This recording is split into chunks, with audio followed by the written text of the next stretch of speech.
Mantendo a sua identidade em meio à pressão. O ambiente vai testar o que Deus te revelou. Sejam bem-vindos à live número 4, do total de 5, e eu já peço que você compartilhe para pelo menos 10 pessoas, 10 contatos no seu Instagram. Se hoje você pudesse fazer a diferença na vida de alguém com uma mensagem transformadora, hoje você poderia pegar essa mensagem e enviar para pelo menos 10 pessoas. Dessa forma, você estaria semeando mudança na vida de quem você quer ajudar, de quem você quer abençoar. Então, não negligencie as oportunidades que você tem de fazer o bem. Enquanto você está assistindo aqui essa live, você já pode ir enviando para os seus contatos aqui no Instagram e depois também, ao encerrar da live, para muito mais do que 10 contatos. Não deixe de fazer isso. Estou contando com você e tem pessoas que precisam de receber essa mensagem hoje e Deus quer usar a sua vida para que elas sejam alcançadas. Tá bom? Você que ainda não comprou os livros, você está perdendo a oportunidade. Já foram vendidos 40 livros no total nessas últimas lives que a gente tem feito. Acabou de entrar aqui, ó, o pagamento de 2 livros. Eu tenho ainda Hoje de manhã eu vendi 2 também. Eu tenho ainda o Reforma do Espírito e o Vasculhando as Profundezas do Seu Coração. Tenho Livres na Vinda do Senhor, que nem está mais aqui na mesa, porque eu vou vendendo, vou colocando no envelope, mas eu ainda tenho Livres na Vinda do Senhor, a Reforma do Espírito e Vasculhando as Profundezas do Seu Coração. E também esse aqui, ó, Livres na Vinda do Senhor, versão em inglês. A gente pensa, às vezes, que nunca vai precisar desse livro em inglês, né? Quando eu mandei imprimir a primeira vez, eu lembro que eu fiz, eu acho que 10 ou 12 cópias, ou 15 cópias, alguma coisa assim. E, de repente, eu recebi uma visita de 5 indonésios aqui na minha casa, e eu queria, se eu tivesse naquele momento a oportunidade de mandar pelo menos uma caixa de livros, né, para a Indonésia, porque isso aí seria distribuído lá, mas eu só tinha na época 7 livros. Eu não lembro até o que eu fiz com os outros 3. Mas, então hoje eu procuro ter sempre aqui em casa, e você deveria ter o seu, porque em algum momento Deus vai encaminhar alguém para você de outra nação, de outro povo, e você vai ter oportunidade de dar um presente para essa pessoa na língua que ela possa ler.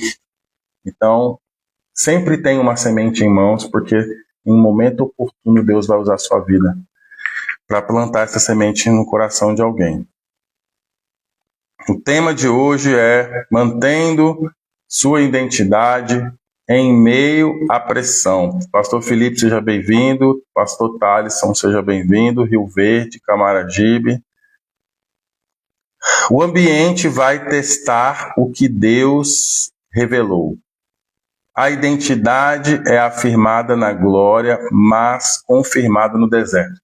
Quem está assistindo com o seu papelzinho, com a sua caneta, anote Mateus capítulo 3, versículo 17 e Mateus capítulo 4, versículo 1. Anote. Depois de terminar a live, você medita. Como eu falei ontem, se não há disposição de priorizar a palavra de Deus, em vão nós estamos querendo agradá-lo com o nosso serviço. A prioridade é o nosso relacionamento. Ao longo da minha trajetória, eu conheci muitas pessoas tentando agradar a Deus através do trabalho ou tentando agradar a Deus através de sacrifícios. Mas o que agrada a Deus é a fé e a confiança nele e a relação que nós temos com ele, porque nós o consideramos um pai amoroso. Quando cremos no amor dele, nós desfrutamos dessa relação. Então não tente agradar a Deus com serviço, porque você vai se esgotar, você vai ficar cansado e Deus não se agrada através do serviço.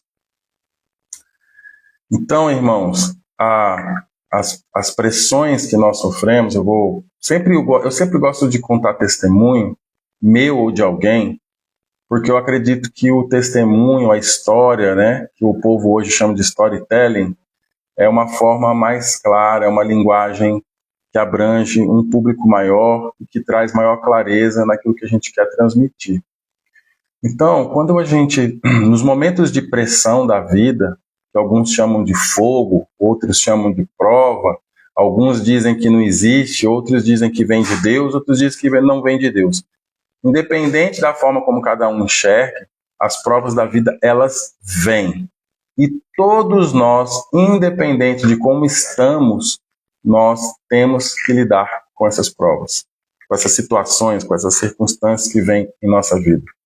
E nesses momentos é que somos provados em nossa estrutura, aquilo que está construído em nós.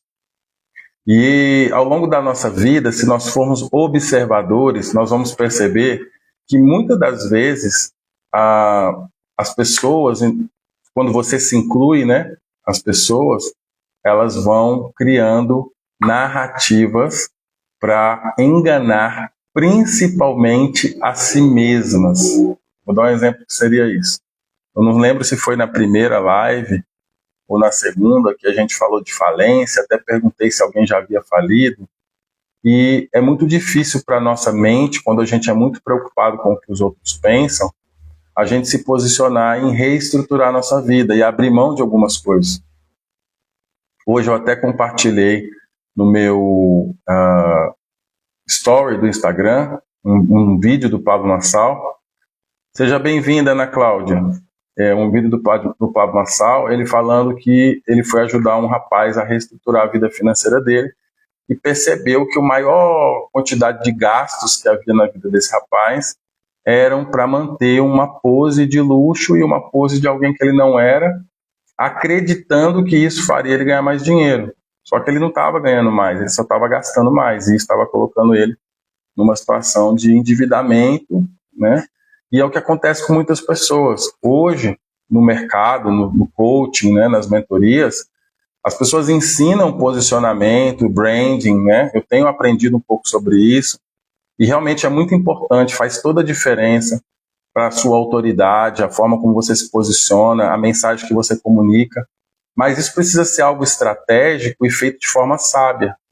Então tem que ser tudo calculado. Por exemplo, uma dívida que você faz, ela tem que se pagar. Por exemplo, se você comprou um carro mais apresentável, você trabalha, por exemplo, como corretor de imóveis, ou você fecha determinados tipos de contratos, então você se apresenta aquele carro que você comprou, mais bonito, com uma maior presença, ele se torna uma ferramenta de trabalho e ele tem que fazer você ganhar mais a ponto de se pagar. Ou seja, o carro se paga pelo que ele coloca na sua vida de presença e de autoridade. Então isso é matemático, é estratégico. Agora, você comprar um carro sem estratégia, sem saber quanto isso vai te gerar a mais, para você simplesmente se sentir encaixado na sociedade como algo somente ligado à vaidade, você vai ter problemas. Então, certas situações na nossa vida, elas vêm, certas pressões, situações de quebra, a gente interpreta como algo ruim, mas muitas vezes essas situações vão nos colocar em um momento de reflexão e de uma reconstrução da nossa vida com uma mentalidade diferente. Como eu, há muito tempo atrás, perdi a vergonha, perdi o medo, perdi o constrangimento de falar das minhas situações difíceis, das coisas que eu fiz errado na vida, eu entendi que isso é uma ferramenta de trabalho, as coisas que eu errei, para eu ajudar as pessoas a não errarem. Então, muitas decisões que eu fiz na minha jornada, elas me colocaram em situações difíceis, decisões erradas, pautadas na motivação errada. Eu não fui estratégico, eu não fui sábio em algumas decisões. E isso me levou a consequências. Então, por exemplo, quando eu estava morando no Mato Grosso, eu estava morando e eu tinha uma renda do Ministério, e o Ministério pagava todos os meus custos. Então eu não tinha preocupação nenhuma com aluguel, com luz, com internet, com água, com nada, com combustível. O Ministério me dava tudo e ainda me dava um valor líquido, um valor físico, um valor fixo, né, mensal na minha mão. E eu estava com uma caminhonete quitada, uma caminhonete muito boa, então a minha vida estava tranquila. Só que naquele momento, eu estava vivendo debaixo de uma conveniência, eu não pensei em construir uma mentalidade de reserva, de fazer reserva de dinheiro, de investir dinheiro. E eu entrei muito naquela ideia de que amanhã a Deus pertence e o importante é viver o hoje. Então, quando eu decidi mudar e me desligar desse ministério para viver uma vida mais autônoma, né, sem ser tão dependente de um ministério ou ser dependente de alguém, para que tomasse decisões por mim, eu quis ir para um outro momento da minha vida para eu começar um ministério mais autônomo, mais ligado especificamente à minha vocação. Eu não tinha essa reserva. Então, na verdade, eu estava com 2 carros, né? Eu tinha uma caminhonete e eu tinha um Jeep da Mitsubishi. E aí eu vendi o Jeep, que na verdade quem usava na época era o meu filho. A minha filha usou um tempo, aí ela voltou para Pernambuco, o meu filho ficou usando o Jeep. A gente vendeu o Jeep para recomeçar a nossa vida lá mesmo no Mato Grosso. Mas após um período morando lá, já finalizando o dinheiro do Jeep, a gente decidiu se mudar para Santa Catarina e isso envolveu um gasto muito alto. Ida e volta, aí, quase 2.000 quilômetros, 4.000 quilômetros de volta, 4 vezes 4, 16 mil quilômetros em aproximadamente 4 meses, fazendo mudança, alugando casa. Então foi um gasto aí de vender uma parte das coisas que a gente vendeu, que estava no Mato Grosso da casa, e a gente veio para cá, e eu tava, na época eu troquei a caminhonete por uma Tracker Zero, então a Tracker também estava quitada, e aí eu tive que vender a Tracker para fazer um pouco de dinheiro e começar aqui em Santa Catarina a nossa vida. E, consequentemente, eu não consegui rapidamente reorganizar as nossas finanças, porque a gente começou do zero, e lá eu tinha renda que eu não tinha, e lá eu tinha meus custos pagos, aqui eu teria que pagar, então nós fomos consumindo o dinheiro do meu carro, até que eu fiquei a pé. E a gente conseguiu firmar naquilo que a gente acreditava, que era um ministério próprio, autônomo, começar novamente, a parte do dinheiro do carro que a gente vendeu, a gente completou os valores para imprimir o primeiro livro, o ministério começou a se desenvolver, e eu comecei a ter renda, e hoje eu tenho renda, eu pago, ou seja, comecei do zero, e eu aprendi várias vezes, porque não foi a primeira vez que eu comecei do zero. Então eu tenho essa experiência de ir da montanha-russa, né? Mas o que eu quero dizer com isso? Por que hoje eu estou bem? Por quê? Eu quero colocar aqui, mantendo sua identidade em meio à pressão. Porque todas as pessoas que eu conheci ao longo desses últimos anos, elas me conheceram por quem eu sou. Então eu com uma caminhonete nova ou sem uma caminhonete, eu sou a mesma pessoa. Eu com muito dinheiro no bolso, ou eu com pouco dinheiro no bolso, eu sou a mesma pessoa. Então eu não tenho vergonha de ter que andar a pé. Eu não tenho vergonha de ter que abrir mão de uma casa boa e você ir para uma casa menor, se for necessário em algum momento. Eu não tenho vergonha. Quando eu casei, por exemplo, eu tinha renda, porque alguém quer ver nós no fundo do poço. Você me lembra no final aqui, irmã? Pode ser? Você me lembra aqui daqui a pouquinho para eu fazer essa oração para você? Então, eu me lembro que em vários momentos da minha vida, principalmente no começo, quando eu casei, eu tinha uma renda, mas era uma renda baixa, eram 2 salários mínimos. E eu fiquei um longo período, eu e Sara, tentando construir uma vida, só que tem os gastos, né? A gente estava morando de aluguel e tudo. Então, a todo momento, a gente precisa ter a disposição de lembrar que a nossa identidade não está em o que nós temos, e nós não está naquilo que fazemos, mas a nossa identidade está em quem somos. Então muita gente não consegue crescer na vida, desenvolver frutos, porque elas estão presas sempre ao que as pessoas vão pensar. Quando eu casei, eu lembro que eu ganhei o terno, foi um terno muito bom, né? Foi o irmão lá de Recife que me deu de presente. Ele me deu um terno da Vila Romana, eu casei com esse terno.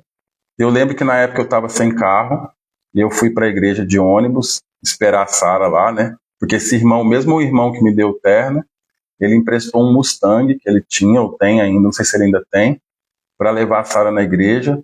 Então, eu lembro dessas coisas na minha vida, porque Deus, ele trabalha no nosso coração na humildade, porque é a humildade que abre todas as portas. A humildade, a gratidão. Se você tem um coração humilde, se você tem um coração grato, não tem porta que não se abra para você. Todas as vezes que alguém for duro com você e você tiver a graça de Deus, da humildade e da gratidão, essas pessoas são quebrantadas pelo próprio Espírito Santo para abrir as portas para você. Então, em meio a essas pressões da vida, eu estou contando isso tudo e eu estou testemunhando que isso tudo foi uma pressão, porque antes de eu me converter a Jesus, eu vivi uma vida abastada, uma vida no meio de coisas boas, de pessoas ricas, de contextos de ostentação, e eu fui uma pessoa muito arrogante, muito orgulhosa. De certa forma, eu considero que eu era uma pessoa educada com as pessoas, mas existia uma arrogância que eu não percebia na minha vida. E uma necessidade de aprovação, uma necessidade de validação, que geralmente quando a gente não recebe isso na infância, a gente acaba levando, né, para a vida adulta e transparecendo isso de forma muito exaltada através de vaidade, de ostentação, comportamento defensivo. Então, quando eu me converti a Jesus, eu lembro exatamente que ele começou a trabalhar na minha vida. Então, eu vim de um contexto, eu tinha um apartamento feito sob medida, que a minha mãe e meu pai comprou e me deu. Eu tinha um carro bom, estudava em faculdade particular, depois comecei a trabalhar com venda com representação de energética. Eu estava com dinheiro bom, morando num apartamento muito bom, um carro muito bom, e de repente eu me vejo em Porto de Galinhas, morando num chalezinho, dando aula voluntária num assentamento de um pessoal que, né, tinha uma invasão ali perto de Porto de Galinhas, um pessoal muito legal, muito humilde. Eles eu comecei a dar aula ali de alfabetização para adultos, num lugar muito simples, umas casas que eles construíram ali no assentamento. E de repente eu vi que eu estava trabalhando ali num lugar muito, muito, muito simples, de pessoas muito limitadas financeiramente, mas que demonstraram um amor muito grande por mim. Eu me lembro que elas fizeram um churrasco no meu aniversário, e foi um negócio muito espetacular. Eu cheguei lá, foi uma festa surpresa, eles tinham comprado muita coisa, muita fruta, muita carne, e era um pessoal assim, né, que trabalhava muito, mas eram limitados financeiramente, então eles fizeram lá uma vaquinha, juntaram um monte de dinheiro e fizeram um mega churrasco no meu aniversário, e Deus começou a trabalhar no meu coração. Então, eu venho falar para você o seguinte: todo momento que você estiver passando alguma situação difícil, ou uma situação muito boa, porque tem gente que é provado na falta, e tem gente que é provado quando tem muito. Então, tem pessoas que aparentemente são humildes, mas quando elas estão com muito dinheiro, acontece aí um de repente, e ela enriquece, ou ela recebe um prêmio aí, ou ganha uma herança, e de repente ela começa a pisar em todo mundo.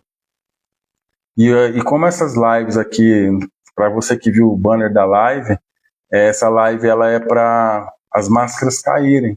Então é para você ser sondado pelo Espírito, os seus comportamentos. A identidade ela é afirmada na glória, mas ela é confirmada no deserto. Tem pessoas que o deserto delas não é na falta. Tem pessoas que o deserto delas é na abundância. É quando verdadeiramente você descobre quem é a pessoa. Então as crises, elas não anulam quem você é. Elas revelam. Então, eu e Sara, começamos aí, agora completou em outubro 3 anos que nós estamos em Pomerode, e nós podemos considerar que nós reconstruímos a nossa vida. Claro que nós ainda vamos crescer muito, nós vamos adquirir ainda muitas coisas, é o que está no meu coração, mas a gente se submeteu a novamente, pela 3ª vez enquanto nós estamos casados, a ficar sem carro, a diminuir os nossos custos. Então, eu adquiri algumas dívidas quando eu cheguei aqui, porque o período que eu fiquei sem renda, que foram alguns meses, os primeiros 6 meses, eu usei cartão de crédito, e depois eu fui para o Serasa, e o banco é mais fácil você negociar, porque eu não fico devendo pessoas. Geralmente, na minha vida, nesses anos que passaram, se eu tive algum problema com dinheiro, eu procurei banco. Não que seja certo, porque isso é errado, mas naquele momento ali, eu fiz tudo que eu podia fazer, que eu entendia que eu podia fazer, para que eu pudesse reconstruir a nossa vida sem prejudicar ninguém e mantendo a minha família. Então, tem posicionamentos e decisões que a gente toma, que eu sempre falo nas minhas lives, que são corretas, e tem situações que são erradas. Com as corretas a gente cresce, com as erradas a gente pode crescer também, quando você entende que não deveria ter feito dessa forma. Então, eu negociei com os bancos, hoje eu pago, me restam aí, talvez de R$5.000, me restam aí talvez menos de R$2.000 para quitar. E por que eu estou falando isso para você? Porque o mais importante é você descobrir quem você é no meio do fogo. Quem você é. As pessoas se aproximam e as pessoas se afastam de você. Mas quem você permanece sendo? Quando você descobre que foi usado? Quando você descobre que é você quem está usando as pessoas? Quando você tem que tomar decisões que são da sua responsabilidade? Você delega, você assume. Nesses 5 dias, o meu objetivo é fazer você refletir sobre você. As pessoas que fazem aula comigo, que eu dou mentoria, que eu dou terapia, elas começam a falar, elas sempre vão retratar alguém. Meu pai, minha mãe, meu pastor, eu sempre falo, mas a nossa conversa aqui não é sobre ninguém, é sobre você. A gente tem uma tendência de ir na igreja e quando a palavra vem, a gente pensa em alguém. A gente sempre fala as pessoas, a gente sempre fala os brasileiros. E a gente esquece que a palavra sempre é para nós. O que eu estou falando aqui nessa live, porque eu usei uma história minha? Porque é sobre a minha mudança. Sou eu quem tenho que mudar. Sou eu quem tenho que conhecer quem eu sou. Eu não tenho que revelar a identidade de ninguém. Eu tenho que revelar a minha em Cristo. Então a gente está sempre querendo ministrar na vida dos outros. Mas o mais sábio é ministrar na própria vida. Se todos os dias você acordar e ministrar na própria vida, quem eu sou, afinal de contas. Por exemplo, eu converso com algumas pessoas que são empresários e às vezes eles se vangloriam em algumas coisas que eles conquistaram ao longo da vida. E claro que existe um mérito nisso, porque antes da pessoa ter, ela não tinha nada e ela conquistou isso, então tem um mérito. Mas eu sempre digo o seguinte, quem é você sem o seu trabalho? Quem é você sem o seu dinheiro? Eu sou pastor. Quem é você sem a vocação? Quem é você? Você é a mesma pessoa? Eu cheguei em Pomerode, irmãos, eu não era pastor, porque eu não tinha igreja. Eu não era terapeuta, eu não era pastor, eu não era funcionário público, eu não era funcionário de nada. Então, quando as pessoas chegavam para mim e falavam assim, tudo bom? Você faz o quê? Porque geralmente a primeira pergunta que a pessoa faz é, você faz o quê? Você trabalha com o quê? E eu vou te falar que eu fiquei um período sem saber responder. Porque eu não sabia o que eu respondia. Porque apesar de eu ter sido consagrado pastor, naquele momento eu não estava com igreja, eu não estava desenvolvendo ainda um ministério em plenitude. Então, se eu não soubesse administrar quem eu sou, talvez eu teria entrado em depressão, porque eu fiquei sem identidade. Mas quando você entende que você é filho amado de Deus, talvez você não tenha nada, você não tenha um emprego, você não tem um título, você não tem dinheiro, você não tem nada. Mas o que vai fazer frutificar na sua vida é você entender que você é filho amado de Deus. Porque é nessa revelação que todas as outras coisas frutificam. Então, se você entender esse detalhe que está sendo falado aqui hoje, você nunca mais vai ser dependente de nada para você se sentir bem. Bom dia, irmã Sônia. Sônia de Pedra Preta. Seja bem-vinda. Nós fomos pastores um tempo lá em Pedra Preta, essa irmã é de lá. Então, nesse período desses 6 meses aqui no começo, em Pomerode, eu chegava nos lugares, às vezes, para fazer um cadastro. E as pessoas perguntavam, você trabalha com o quê? Ou você faz o quê? Como eu fiquei muito tempo nesse negócio de missionário, pastor, mas eu tive dúvida ali de falar, sou pastor. E muitas vezes eu tive dúvida, porque eu falei, eu não sei se eu sou, ou eu não sei se daqui para frente serei. Então, quando eu comecei a meditar sobre isso, quem eu sou afinal? Quem eu sou? Sem igreja, sem trabalho, sem dinheiro. Quem eu sou? Que pessoa é essa? Quando você descobrir quem você é, sem tudo isso, sem sua esposa, sem seus filhos, sem seu emprego, sem seu trabalho, sem seu dinheiro, sem seu título, aí você vai conhecer a sua identidade. Aí você vai saber quem é você. E aí você não vai ter mais medo de nada. Hoje, se eu tiver que sair de Pomerode, uma mochila, qualquer lugar que eu chegar do mundo, eu vou prosperar. Qualquer lugar. Porque o que está dentro de mim é frutífero. O que está dentro de mim produz aonde eu estiver. Não é o lugar, não são as pessoas. É o que está dentro de você. Só que eu precisei passar por isso. Esse deserto que eu passei aqui em Pomerode no começo, me deu essa revelação. Então, hoje eu vivo, as pessoas fazem ofertas no meu ministério, essas ofertas são colheitas do que eu planto, porque essas pessoas também estão plantando. Eu ganho dinheiro com a minha terapia, eu ganho dinheiro com a minha mentoria, mas a minha fé está firmada em quem eu sou em Deus. Então eu sei que se hoje houver necessidade de vender tudo de novo e começar tudo de novo, eu volto a andar a pé de novo e eu vou começar tudo de novo e vai dar certo tudo de novo. É isso que você precisa construir para sua vida. Tem pessoas que são agarradas com as coisas porque elas não confiam em quem elas são. Elas confiam em como as coisas os tornam alguém. Por exemplo, tem gente que só é alguém porque tem dinheiro. Tem gente que só é alguém porque tem uma profissão. Tem gente que só é alguém porque tem uma mãe e um pai. E se o pai e a mãe morrer, ele não tem nada. Então é isso que eu quero trazer para vocês hoje. Aqui, ó. O deserto mostra o que o filho carrega. Qual foi a questão minha em Pomerode quando eu cheguei? O que eu carrego afinal? Eu sou filho de Deus. O que eu carrego afinal? Quem eu sou? Eu não estou sabendo nem responder. Quando a pessoa chega numa loja para comprar um negócio, fazer um cadastro, a pessoa pergunta, começa a gaguejar. Quem eu sou afinal? Então a constância é a arma contra o inimigo. Anota aí, Isaías 43, versículo 2. Quem está assistindo agora, se você está sendo edificado, coloca aqui, estou sendo edificado. Escreve, interage, se mova, tenha ações de fé.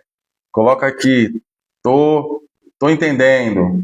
Enquanto você está assistindo, já vai compartilhando com mais pessoas. No mínimo 10 pessoas cada um vai compartilhar. Vamos aqui para o ponto 3, né? O ponto 1 é o ambiente vai testar o que Deus revelou. As crises não anulam quem você é, elas revelam. E ponto 3, a pressão gera autoridade, não derrota. Então, tem gente que quer viver sem pressão. Hoje eu vejo jovens, eles não gostam de pressão. Eles acham que pressão é ruim. Paz, irmã, seja bem-vinda, irmã Eunice. Irmã Keisla, me lembra no final para eu orar, tá? Então, a pressão, ela gera autoridade, não derrota. A pressão tem uma função na nossa vida. A pressão faz parte da ferramenta, da máquina de amadurecer as pessoas. Toda oposição anuncia uma promoção. Você vai ver Davi, você vai ver todo mundo na Bíblia que estava sendo amadurecido, ele teve que enfrentar pressões, ele teve que enfrentar lutas, batalhas, porque aquilo foi revelando os dons, foi revelando coisas que a gente não sabia que era capaz, coisas que nós não éramos capazes, e começamos a se desenvolver no meio dessas batalhas, dessas lutas. Então, quando eu ouço o Evangelho, eu consigo discernir o que às vezes alguns pregadores estão falando. Mas a mensagem triunfalista, ela não é errada, porque Jesus triunfou. Nós somos triunfantes. Mas quando você tenta passar para as pessoas que a vida, ela é só de alegria, ela é só de tranquilidade e de sombra e água fresca, você está iludindo as pessoas. É diferente você ter paz. Paz você vai ter em meio à tribulação. Quando você sua fé está firmada em Jesus, em meio a tribulações você vai ter paz. Você vai estar tranquilo no meio daquela confusão, do tiroteio, da bagunça, e você está confiante em Deus. Agora, você colocar na sua cabeça que você não vai enfrentar problemas durante a vida, vai, em algum momento, gerar uma frustração. Eu conheço ministros da palavra, pastores, pregadores, eu conheço, que eles estão muito frustrados e eles estão vivendo um tempo difícil de frustração, porque eles acreditaram que depois que eles entrassem para o Evangelho, eles começassem a praticar determinadas coisas, como a oferta, o dízimo, a oração, o jejum, eles não teriam mais problemas. E, na verdade, essas coisas nós fazemos como forma de nos fortalecer para enfrentar os problemas. É diferente. Deus usa a pressão para provar que o ouro é verdadeiro. Isso tem em Provérbios. Aqui está falando 2 Coríntios, capítulo 4, versículo 8 ao 9. Mas você vai encontrar também em Provérbios que o ouro ele é purificado no ouro. Quando você coloca ele numa temperatura para derreter, as impurezas elas vão para a superfície, aí eles tiram as impurezas. Então, o fogo, ele purifica. Assim é na nossa vida.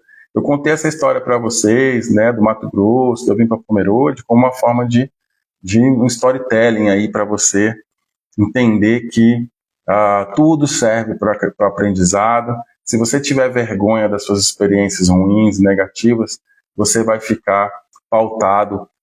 Eu vou falar uma coisa para vocês, né? Se vocês concordar comigo, coloca aqui, ó, concordo. Gente muito perfeitinha é muito chato, né não? Eu acho gente perfeitinha chato demais. Sabe essas pessoas que elas nunca erram, elas sempre estão certas, elas sempre venceram tudo na vida, elas nunca tiveram problema, tudo que elas fazem, elas são os tops. Eu não tenho muita disposição para essas pessoas. Não trato ninguém mal, né? Não desrespeito ninguém, mas eu não tenho muito mais paciência com gente perfeitinha. Gente que é santinha demais, santarrão demais, que não faz nada de errado, que é tudo bonzinho, sempre fez tudo certo, sabe? Que sabe tudo, que não erra em nada. Eu não tenho muita paciência, não sei você. Se você tem paciência, parabéns. E eu até dou glórias a Deus pela sua vida. Eu não tenho. Então eu acho que a gente sempre vai estar sendo aperfeiçoado. Claro que a gente pode aprender muitas coisas com o outro, o ensino, ao invés de experiências negativas, mas a gente tem que ser humilde para reconhecer que a gente erra, a gente cai, aí levanta e começa de novo, e a gente vai crescendo dessa forma. Então, aqui para a gente fechar, se você tem algum comentário, vai colocando aqui nos comentários. Seja bem-vinda, irmã Simone. É a mãe do pastor William, a irmã Simone lá de Itapetininga, São Paulo, mãe do pastor William, que mora lá em Mauá. Seja bem-vinda. Toda oposição anuncia promoção, já li. A prova não vem para mudar quem você é, mas para mostrar que nada pode te tirar do lugar onde Deus te colocou. Qual foi o lugar que Deus te colocou? O pastor Felipe falou aí no começo. Ele, não sei se foi hoje ou ontem que ele escreveu, ele nos deu o direito de ser chamados de filhos. A morte de Jesus na cruz e a ressurreição nos deu um lugar que ninguém pode tirar. Ninguém pode tirar você desse lugar. A não ser você mesmo não tendo a consciência de quem você é. É o lugar de ser chamado filho de Deus. É a maior posição que um homem pode chegar na existência dele, é ser chamado filho de Deus. Se você entender isso, você não vai ser mais preocupado. Hoje eu busco, essa casa que eu moro, ela está à venda e nós estamos negociando a compra. Eu quero um carro melhor, eu quero ganhar mais, mas não isso que me faz quem eu sou. Eu descobri quem eu era naquele momento que as pessoas perguntavam quem eu era e eu não sabia responder, e eu fui perguntar para Deus quem eu era. Quando Deus revelou no meu coração, então eu não preciso de nada mais para justificar quem eu sou. Inclusive não preciso ser chamado de pastor, não preciso ser chamado de nada.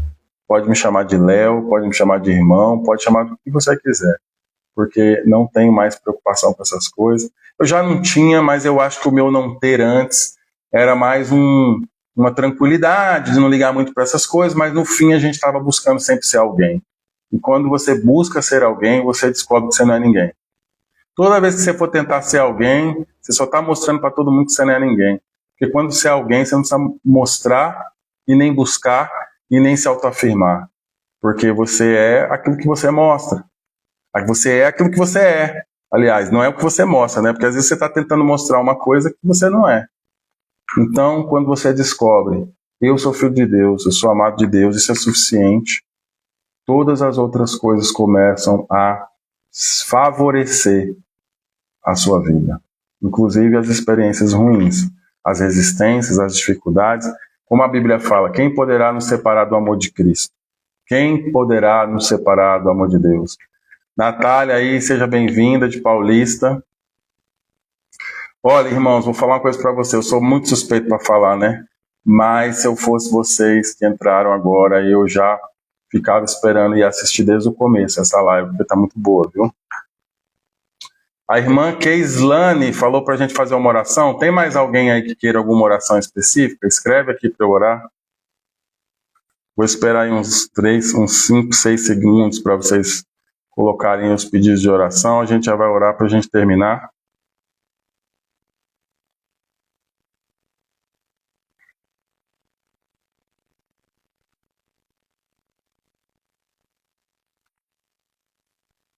Pronto? Natália, é verdade. A Natália está morando em Guarabira agora. É Paraíba, né? Vocês se mudaram, é verdade. Então tá bom. Vou orar aqui pela Keislane Dias. Pela saúde da irmã Eunice de Camaragibe. Ô Keislane, qual cidade você mora? Escreve aí pra gente. Eu não lembro. Quero pela minha família, pastor William, e a radioatividade. A radioatividade de Tapetininga. Qual que é o número lá, a frequência da rádio, irmã? Ministério em pelo Ministério em Guarabira, Paraíba. Amém. Para Natália. Pela minha saúde também. Tá bom, então vamos orar. Sim, pela saúde da minha cunhada Mabelle. Tá certo, a irmã Sônia. Eu entro das 10 à meia-noite. Mas qual que é o número da rádio lá? Eu não lembro, né? Sintonize não sei, eu não lembro como é que fala no dial lá. Minas Gerais, a Keislane. Depois te mando o link. Tá certo então, irmã, combinado. Então vamos orar? Coloque aí a mão no seu coração. Pense aí na causa que você está colocando diante de Deus. Pai, nós te louvamos, te agradecemos, porque todas as coisas estão feitas. Porque lá na cruz o teu filho disse, está consumado. E todas as causas que foram apresentadas aqui, como súplicas e petições, nós damos graças a ti por tudo que nós sabemos que o Senhor é e todas as coisas que já foram feitas. Então nós agradecemos aqui pelas curas, nós agradecemos aqui pelas bênçãos sobre as vidas dos irmãos que estão assistindo e que vão ainda assistir. Nós te damos graças pelas famílias, e eu declaro sobre cada família que está assistindo aqui, representando, eu declaro prosperidade, eu declaro riqueza, eu declaro saúde, paz, alegria do Espírito, visão, que essas pessoas possam, Senhor, ter quebrado em suas mentes qualquer barreira, qualquer paradigma, qualquer espírito de enfermidade ou enfermidade do corpo, seja desfeito agora em nome de Jesus. Nós cremos que o Senhor levou sobre si toda doença e enfermidade, pelas suas pisaduras nós somos sarados. Então nós agradecemos pela vida de cada um, que eles possam sair dessa live renovados, cheio de graças, cheio de alegria do Senhor, cheio da paz que excede todo entendimento. Nós te agradecemos que pessoas que estejam assistindo essa live ou venham assistir, que tenham suas mentes presas em qualquer vício, suas mentes presas em pensamentos diabólicos, problemas mentais, que elas sejam curadas na autoridade do nome de Jesus, no poder do Espírito Santo, para que o Senhor seja exaltado e a boca deles venha confessar que o Senhor é um Deus poderoso, um Deus que cura, um Deus que liberta, em nome de Jesus Cristo. Amém. Amém a todos? Amém. Deus abençoe vocês. Amanhã... Aqui, ó, Natália, ó, Guarabira está precisando do Springs of Revival. Opa, já vamos começar na Paraíba, então. Hein? Vamos abrir aí, ó. É vocês que quem pede é quem é o vocacionado aí, é vocês aí. Assume, veste a camisa aí e começa, viu? Deus abençoe vocês aí, depois a gente fala sobre isso. Um abraço e até amanhã. Já se prepare, já se programe, já se organize. Amanhã, meio-dia, nós vamos finalizar esses 5 dias aí, tá? Para a gente poder começar depois as lives aí de algum livro meu, provavelmente o 31 Dias ou Paternidade, tá bom? Deus abençoe e até amanhã.